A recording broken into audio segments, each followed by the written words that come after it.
Բռնությունը գրեթե երբեք չի սկսում հարվածից։ Այն սկսվում է շատ պարզ հարցից. ուր ես գնում։ Սա պարզ հարց է թվում եւ մեղմ է հնչում, բայց այս հարցը ապրում է վերահսկողության հիմքում։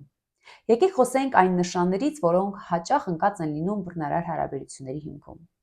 Սովորաբար այդ հարաբերություններում լինում են միկրովերահսկողություններ, երբ որ անձը կարող է ասել, որ հերիք շփվեց այդ ընկերներիդ հետ, ես իրանց այդքան էլ չեմ վստահում, երբ դու իրանց հետ ես ինձ ապահով չեմ զգում, քո մասին եմ մտածում, քո համար եմ անհանգստանում, ես քեզ վստահում եմ, շրջապատին չեմ վստահում, արի այդ շորդ մի հագի էլի։ Այդ բարեկամներիդ հետ հերիք չի շփվես, արդեն մենք իրար ունենք, արդեն դու ամուսնացած ես, արդեն դու մենակ չես կարա չէ առաջվա նման շփվես ընկերներիդ հետ։ Եվ այս փոքրիկ հարցերում վերահսկողությունները բերում են անձին մեկուսացման, որ անձը իսկապես կարող է քիչ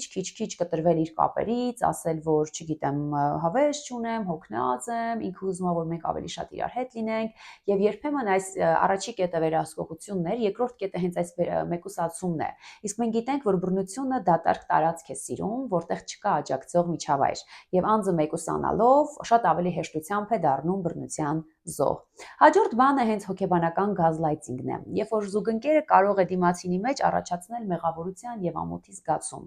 ասելով, որ դու շատ բուռն ես արձագանքում, հետդ կատականել չի լինում, ամեն ինչ պրոբլեմ է սարքում, եւ այս ամբողջ ընթացքում անձը սկսում է մտածել, որ իր զգացողությունները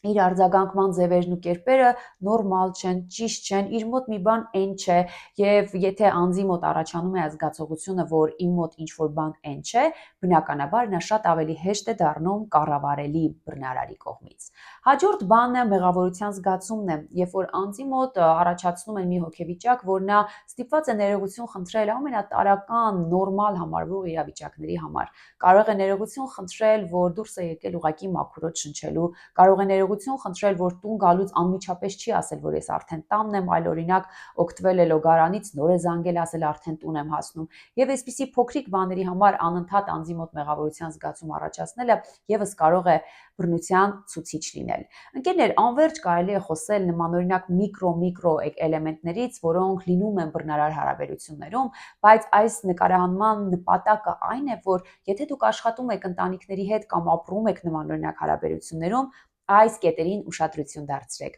որովհետև եթե մենք ճանաչենք այս